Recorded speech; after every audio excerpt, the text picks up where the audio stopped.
එක කාලෙක අබරා කියලා ටිකක් අනුවන මිනිහෙක් හිටියා. මෙයාගේ බිරිඳ හැම පෝයකටම සිල් ගන්නවා. ඉතින් දවසක් අබරා යාගේ බිරිඳගෙන් ඇහුවලු කොහොමද සිල් ගන්නෙ කියලා. ඉතින් බිරිඳ කිව්වලු ඒක හරිම ලේසි දෙයක්නේ. පන්සලට ගිහින් හාමුදුරුවෝ කියන එකම කියන්න තියෙන්නේ කියලා. ඉතින් අබරා හිතාගත්තලු එහෙනම් ලබන පෝයට සිල් අරන් බලන්න ඕනේ කියලා. ඔන්න පෝය දවසේ උදේම ලක්ක ලෑස්ති වෙලා පන්සලට ගිය අබරට හාමුදුරුවෝ මුණ ගැහුණා.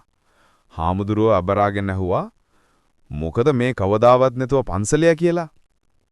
ඉතින් ඔන්න අබරට එයාගේ බිරිඳ කිව්ව කතාව මතක් වෙලා හාමුදුරන්ගෙන් මොකද මේ කවදාවත් නැතුව පන්සලේ කියලා ඇහුවා. හාමුදුරුවෝ ඒ පාර මොකද උඹට පිස්සුද කියලා ඇහුවා. එතකොට අබරත් මොකද උඹට පිස්සුද කියලා ඇහුවා. මේක අහපු හාමුදුරුවන්ට හොඳටම තරහ ගිහින් මූව කඹයක් අරන් බැඳලා දාන්න කියලා හාමුදුරුවෝ ඇබිත්තයන්ට කිව්වා. මෙන්න අබරත් ඒකම කියනවා.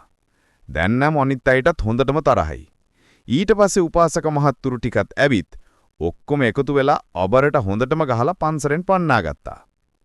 ඇඟ පතාත ගගා ගෙදර ගියා අබරා බිරිඳගෙන් ඇහුවා සිල් ගන්න එක මේ තරම්ම අමාරු දෙයක් වෙලත් කොහොමද හැම මාසෙව සිල් ගන්නේ කියලා.